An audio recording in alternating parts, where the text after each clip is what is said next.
The former U.S. Attorney General during the Obama administration, Eric Holder, is in the queue, offering all he has to know about the political process and the presidential race. Our lead story, the second U.S. Senate debate, is in the history books.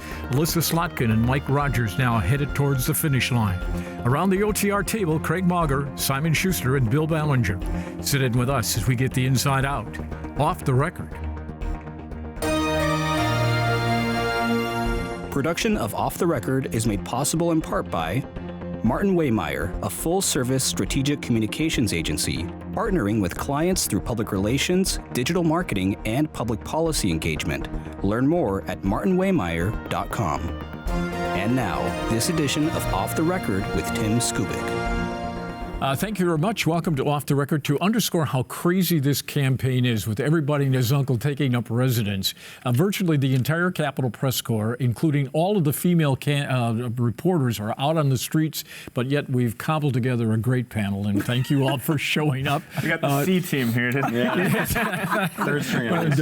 Don't go there. Anyway, so we had the U.S. Senate debate, the second and final one, between Ms. Slotkin and Mr. Rogers. What did you make of it, Mr. Ballinger? Well, actually, I was really impressed by both those debates. I thought both candidates really came off well. I think these were the best debates anywhere in the country between two U.S. Senate candidates. Why? I think they were on top of their game. They were articulate. They were fast. They didn't back down from each other. They got some barbs in, but they were mutually respectful. They weren't quite as deferential. Wait. At one point he said, you're dishonest and you should be ashamed of yourself. Well, exactly. It wasn't exactly a pat on the head. No, they got some barbs in, but they also, were fairly respectful. Remember, these two were once friends and, admirers of each other in a way. Mike Rogers was chairman of the House Intelligence Committee. She was the acting Assistant Secretary of Defense, testified before him, and they had very similar views, actually. She worked in the Obama administration. He was in a Republican-controlled House. And so this has been a painful experience, I think, for both of them to go through this campaign and have to get into the back and forth that they've gotten into. Yeah, I think that this is one of those Senate campaigns, like you were saying, how these candidates, I think she originally said, when she was running in the 8th District of 2018, that if Mike Rogers was still there, she wouldn't be running. Right. And exactly. She'd like to walk that back. Yeah, absolutely. But this shows like sort of the modern era of campaigning, where you're really looking at sort of pull out that surgeon scalpel and cleave the electorate away from the opponent's candidate. And so that's what we're seeing from the messaging of these people, hammering on, voting with Joe Biden's record, talking about electric vehicles. This is a way for them to sort of hone in and separate from one another. And I think, this is something where Mike Rogers has a lot more to gain from these debates than Elissa Slotkin does, mainly because of the financial imbalance between the two of them. Yeah, it's a fascinating thing to watch because it's such a close race. And Elissa Slotkin, what has been her strength in past elections? She's been able to separate herself from the top of the ticket and win votes that a Democrat would traditionally not be able to win in those districts. Now she's getting engulfed in what is a top-of-the-ticket battle across the state of Michigan. And she's got to stand there in this tidal wave where everyone's focused on Trump v. Harris. And she's got to try to find some way to grasp at what was happening before. And it's just such a difficult maneuver. So far, she seems to have been successful, and the polls have always shown her outperforming Harris. And he's underperforming Trump. He's but behind. The rate has changed. The rate of that has changed. Before, she was winning by a lot more, and there was a more significant difference than there is now, and that's the risk. Gets into money for her. And you want to talk about that? Yeah. She has had a big financial advantage over Rogers up to this point, but now, supposedly, based on these super PACs coming in for Rogers, maybe he's got as much or more committed, both in spending already and in what is committed to be spent between now and November 5th than she does, but 84 million to 80 million. Right, and so much of her personal brand, as Craig was saying, is being above this partisan fray. But that's totally contingent on her ability to, be such a prodigious fundraiser and have the money to get that message out there that she's beyond these partisan, alley fight politics. But if you don't have the money to do that, it becomes a lot more difficult to not I go thought for this success. was a textbook example of what they teach you in school, which is stay on message. Right. Okay, regardless of what you're asked, you talk about what you want to talk about. I thought on that point, Mr. Rogers kept coming back to this, tying her to Joe Biden. Inflation was all her fault, and she never responded. There is an answer there. The answer was the rescue package did contribute some inflation, but it was the stockpile, it was the delivery chain that caused the high inflation. That's the answer that she never gave it. By the same token, she was good by kept hammering them. You had 5 times to vote on this prescription stuff for the federal government, and you voted no. He never responded to that. So I think on staying on message, they fought to a draw. Yeah. But the fact that more money is coming in is a sign that what? This is really going to be close. Mm-hmm. Yeah, I mean, I think the Senate Republicans are looking for a place to try to flip one of these in at the 11th hour unless they got a chance. Well, I think it's the trend in the polls. This was a race she was winning in some polls by 8 points. Now she's winning it by 3 or maybe 2, depending on the poll. Some say it's a dead heat. Some say it's a dead heat. So that trend, I mean, remember from 2016, what was it? The polls showed Hillary Clinton winning. The polls continually, as the election day got closer, drop. And it's that trend that can kill you if you're the early favorite in a race. And I think that's what Republicans are looking at nationally. Hey, this is a race that's kind of trending in our favor. In Ohio with Sherrod Brown, that's a race where the polls have been kind of, constant. Brown has a lead. So I think that's what they're looking at. The question is, the concern is if you're Republicans, a Republican has not won a U.S. Senate race in this state in 30 years.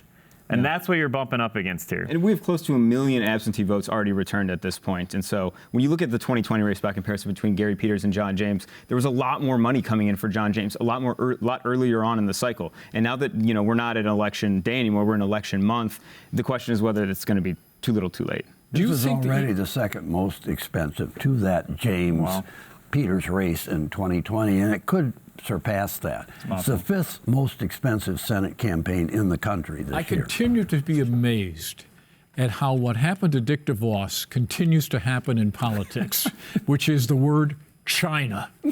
Isn't this amazing that in Michigan, China keeps coming up over, and it's like China was Canada.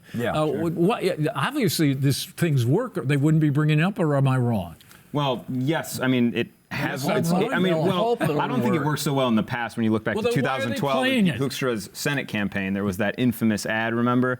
Mm-hmm. But I think that this is an issue the time is nigh because it's not just about China in the abstract. It's about China not as like a foreign military power, but it's about a country that's dominating us in terms of electric vehicle production. And so if Democrats are saying this is the future, there's all these different factors in terms of domestic industrialization that are factoring in that make the issue a whole lot more complex. I think it's xenophobia to a great extent.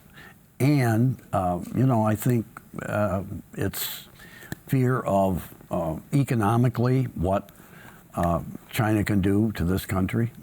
I mean, it's the future of the auto industry, I think. I mean, that's what I think all of this is code for. And that's going to be the question voters in the state are faced with. Do they believe that the United States, and Michigan more specifically, can win the battle for the future of automobiles going to electric vehicles? If they believe that the U.S. can do that and needs to invest in that to try to compete with China, you're probably voting Democratic. If you believe that, hey, EVs are a risk and it's going to hurt the auto industry and we can't compete with China, you're probably going to vote for Donald Trump because those are the two messages they're laying out. And that's becoming the crux of this race. What about the poll that said 54% of the people said, no, let's not compete with the Chinese. Let's cede them this market. How about that? I mean, those people a lot of them are probably voting Republican, right? Yeah. I mean, this is that turning point issue in this state. That's why both candidates are talking about it. Trump has been more outright and front-facing, talking about this issue. You can tell that Democrats don't really know exactly how to respond to this. They've grasped onto the idea that, hey, if you start pulling back on these investments, it's going to cost jobs, real jobs in the state of Michigan, like at the Lansing Grand River Assembly Plant, where the federal government is investing $500 million to transition it to produce electric vehicles. That's on the line in this discussion. There are real-world implications of this discussion in Michigan, and this is going to continue.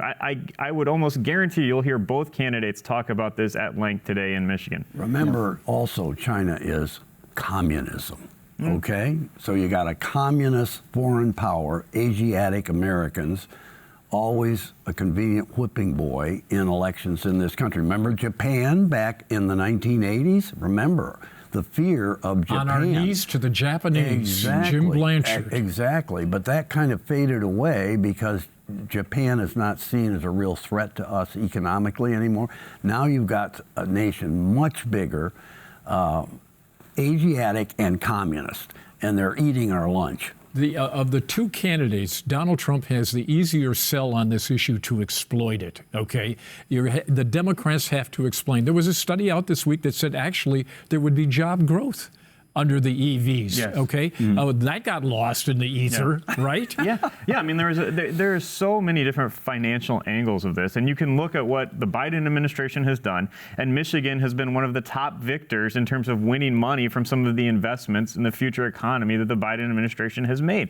However, Joe Biden and Kamala Harris have not been very good at selling this in the state of Michigan so far. I think she has started to hone her message a little bit better, but they have not met Trump on this battlefield. They're 6 months behind. They're 6 months behind. That's this is also the pitfalls of incumbency, I think, too, because domestic industrialization has been such a pillar of Joe Biden's domestic agenda that when you look at, they're getting attacked for this, but it's because they're trying to facilitate a sector pivot that takes a really long, takes years and years to make this happen, from manufacturing facilities to supply chains. You're completely changing the way cars are designed and built, and while it's going to take billions and billions of dollars to facilitate this transition, it's not going to happen overnight. But even as Republicans are attacking them about it, Democrats have not attacked back. They haven't said, well, Republicans, you've said, essentially, your plan is so far, as in terms of what I've heard articulated, to keep doing what we're doing.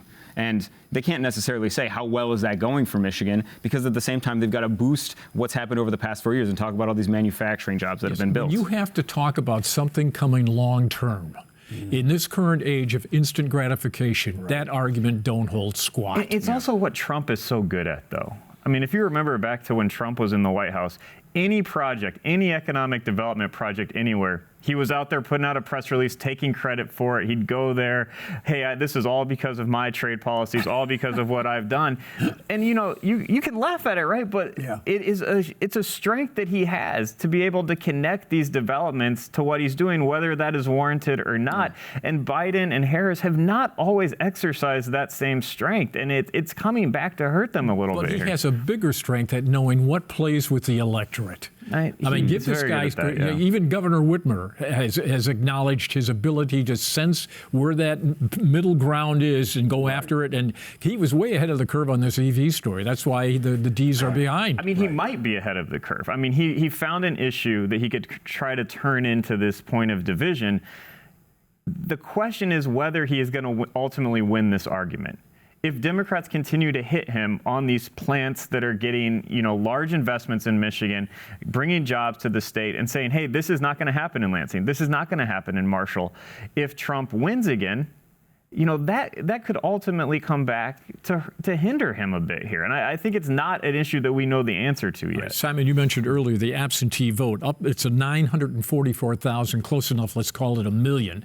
But it's behind where we were in 2020. Is that a danger sign for the D's or not? Well, I think there's a couple of significant factors in play here. One is that in 2020 we're in the midst of a global pandemic. And so I think people that would otherwise much have preferred to vote in person are, we're voting absentee at that time. And then two, we also have, this is the first high turnout election we've seen with early in-person voting in the state. And I'm really interested to see, this early in-person voting is kicking off this Saturday in Detroit. What kind of turnout we're going to see there. It hasn't been very successful in February or in August, but I'm curious to see if there's going to be more demand this time around. And this has been my point of argument on this, is that in 2020, you have to remember everyone got an absentee ballot application sent to their house. Thanks to Ms. Benson. That did not happen this time. So to compare these numbers, it's a little bit challenging. Let's compare to 2022. It was not a presidential election. It was still a high turnout election. 4.5 million people approximately voted in that gubernatorial election. The absentee ballot returns are pacing well above what was happening in 2022, which signals our turnout overall is going to be well above 4.5 million. Republicans have we've had two of these. Republicans have not won an election in this state at the top of the ticket where more than 5 million people voted. I've been anxious to ask you gentlemen this question. Mr. Trump has spent 2 years telling people in Michigan, don't vote absentee. The system is rigged. And now, voila, we see a spot on TV that says, vote is secure and safe. Is it possible that he's contaminated that well so much that even when you tell the people it's safe and secure, they won't do it? No. He did contaminate it, but I don't think enough to stop people from turning out now early, including Republicans. I'm not sure, Billy. I think it's coming back. I think this is one avenue where, for some of these low propensity, hardcore Trump supporting voters, where early in-person voting is going to be really advantageous for them because it provides that level of convenience because you have a 9-day span. Although in rural counties, a lot of these places only have 15% of the Trump voters still don't believe and have confidence in the system. Right, but then in terms of the latest poll. Right, but then when the leader of their party says vote anyway, they're still going to do it. I think it's a huge risk what Trump has done. I mean, obviously on this matter, I mean, it looks like Democratic areas are returning their ballots more quickly than the Republican areas. There's going to be about 11% Republican. All of the polling indicates the Republicans are still very hesitant to vote absentee. I highly doubt they're going to vote. I mean, I think the early voting numbers are going to be relatively low because this is the first time that people have done it, and I don't think you'll see a lot of Republicans doing this, even though this is a means of voting that Republicans should be very excited about, putting your ballot directly into the tabulator. The Trump path to victory in Michigan is turning out low propensity voters. They all tell you that. And by the way, you nailed that a month and a half ago on this program. You were way ahead of the curve on that. Appreciate that. That's okay. But if you give those low propensity voters one more reason for caution to turn out, hey, maybe my vote doesn't matter, that is a massive risk to your strategy. Absolutely. Well, if you don't believe the system, if you believe the system is rigged, why would you vote? Well, you wouldn't, but I think Trump and the Republican Party, not just in this state, but nationally, they are trying to walk back that early message from Trump that early voting is fixed and against, common sense and ethics in elections. And he is, that was his message. That's a lot of walking, Bill. That was a lot of walking, but that was 8 years ago and 4 years ago. Now is now, and he's changed his tune. And I think it's actually helping the Republicans comparatively. I would disagree with that a little bit because, we've seen in rallies, we've seen videos play. He's rarely wrong, but he's wrong We've seen videos played where Trump is speaking into a camera and he's saying, cast early and absentee and early in-person voting. It's all good options. But then when he gets up there on stage in front of the podium, he doesn't really say that, not with the same level of gusto. But there is one message that I thought was interesting from an Elon Musk super PAC called America PAC. And there they said, cast your vote early before the Democrats do it for you. And they're pivoting toward absentee voting by bringing up the specter of election We fraud. have in the Canon interview with Eric Holder that was done. Our thanks to folks at Channel 6 for providing this. And here's what Mr. Holder had to say. It's an interesting interview. I'm in London. That's where I am. London, England, or London, France? England. What are you doing in London? Just some farm work and trying to get some citizens abroad to vote. Well, let's start with the easy questions first, okay? Does President Obama have it right? Are black men a little antsy about having a female president? Yeah, I'm not sure about that. I mean, the statistics give us some basis to be concerned about that. But I think if black men look at the two candidates, remember the history of Donald Trump, the guy who wanted to execute the Central Park Five, the one who started the whole birther racist conspiracy about President Obama, who was sued by the Justice Department. Donald Trump was, have his company sued because it was not renting to African Americans. If you remember that part of Donald Trump, and then also look at, what Kamala Harris has done in her career and the agenda that she has put together for African American men that deals with economic opportunity, with a health initiative, a whole variety of things that she has put together for African American men, small business loans, 1 million small business loans that you'd forgive, $20,000 of those loans. There's a whole variety of things that she has in a black economic agenda for African American men. So the comparison between the proposals that she has and she will put in place and Donald Trump's history makes the choice, it seems to me, a black man, a very easy one. Counselor, when I run this soundbite, I'm going to guess some people are going to be surprised that right off the bat you didn't say President Obama's got it right, that there is a cultural concern about a female president. You didn't say that. Yeah, I can't get into everybody's minds and figure out exactly what it is that drives them one way or the other. I think that what President Obama talked about is certainly something that's relevant for some people. But I want to, try to make sure that people, in making their decision about who they're going to vote for, use their intellectual capacity understand the history of the two people, and understand where these two candidates want to take the country. And I think if you do all those kinds of things, whatever concerns African American men have, be they emotional about having to follow a Black woman, or just a lack of knowledge that takes you in the wrong direction. If you do the work, if you study these candidates, she'll do just fine with all demographics. But is there a chance then that his comment to African American men may have been offensive to some, and therefore the lecture doesn't really work?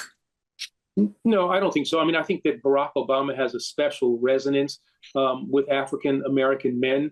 And I think that what might be seen as critical will actually be something that will be welcomed by the vast majority of people in the Black male community. He's basically calling on people to think, to compare, and to make a decision based on facts, as opposed to, feelings that we live in a society that sometimes is sexist in nature, and we have these tendencies that we might not realize. And I think that's what he was asking, African American men to examine in themselves and try to determine, what is it that, if it is holding you up, what is holding you up from supporting Kamala Harris?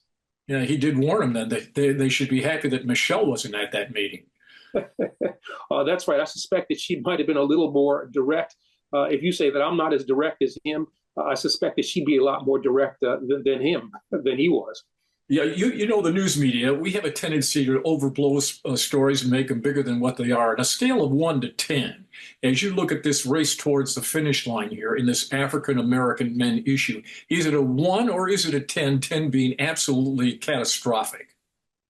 Oh, I think it's about a 4 or 3, something like that. I mean, it's not something that I think can be dismissed, given some of the numbers that we have seen. And we're still, a couple of weeks away from the election. And I think we'll get to a good place. But I don't think it should be overblown. I think that I have great faith in men in the African American community, that they will do the work, understand Donald Trump's history, understand the proposals that Kamala Harris has put on the table, and make a decision that's consistent with their best interests and the best interests of the African American community, as well as in the best interests of the nation. As a student of politics, can you get your arms around why the Trump people are so loyal to Mr. Trump? Does that just give you pause? Yeah, it is in some ways sometimes hard to understand when his program is all about him, his concerns are all about him, as opposed to his supporters. As President Obama has said on any number of occasions, he just whines all the time. The election was stolen from him. The other concerns about he's treated unfairly by, fill in the blank. And it is sometimes hard to understand why there is the level of support that he has. And I would urge all people, not just African American men, all people, to look at that which he has proposed and ask yourself, if you are a Trump supporter, what is the basis for that support? What is it that I can crystallize and say to myself and to others, and to explain to others, this is why I support Donald Trump. These are the programmatic reasons why I support Donald Trump. These are the policy reasons why I think that he should be president of the United States. I don't see any good answers to those questions. Okay, I think my time may be up, but one quick question. If you were U.S. Attorney General right now and you look at the possibility of, quote, violence, end quote, after the election, what would you be doing? Oh, I'd be doing, I'm sure, what they're doing at the Justice Department right now that is not really talked about an awful lot. You have the voting rights section in the Civil Rights Division monitoring the elections. You put together a task force in Washington, D.C. that has components in all the U.S. attorneys' offices around the country. You also have the FBI ready to be mobilized and to look at allegations of inappropriate conduct at polling places, or people who are trying to vote. These are the kinds of things that happen in the Justice Department before every election. But again, not particularly talked about. There will come out from the Justice Department a memo relatively shortly that talks about this, at least in broad details. So that's what I would be doing. In fact, that's what I did do when I was Attorney General, and I'm confident that this Attorney General will be doing the same thing. The federal government will be ready and out there to help protect people as they attempt to cast a vote and be participants in our democracy. Would you be ready to send in the military? No, there's not going to be the need for that. I think that we have local authorities who can handle any issues that arise. We've got federal components, civil components that can handle these issues as well. And the talk of using the military in a domestic setting is something that should give every American citizen pause. That's not how we run our government. That's how other countries, other authoritarian nations run their systems. That's not what the United States of America is all about. Counselor, who's your football team in the NFL? I'm a long-suffering New York Giants and New York Jets fans. I'm born and raised in New York, and so I it's never. I don't have many good things. Although I've got two teams in the playoffs on the baseball side. We'd love to send you a Honolulu Blues jersey. All right, I'm there, man. I'm open. I need a team. I need some help. Help me out. All right, man. It's good to see you. Have fun in London. Okay, when you coming back? Shortly? Yeah, I'll be on a plane tomorrow back where I love to be, United States of America. Thanks for tuning in, and hope you enjoyed that interview with Mr. Holder. And thanks to our great panel for another great program. More of the same next week right here for more Off the Record. See you then. Production of Off the Record is made possible in part by Martin Waymeyer, a full-service strategic communications agency, partnering with clients through public relations, digital marketing, and public policy engagement. Learn more at martinwaymeyer.com. For more Off the Record, visit WKAR.org. Michigan Public Television stations have contributed to the production costs of Off the Record.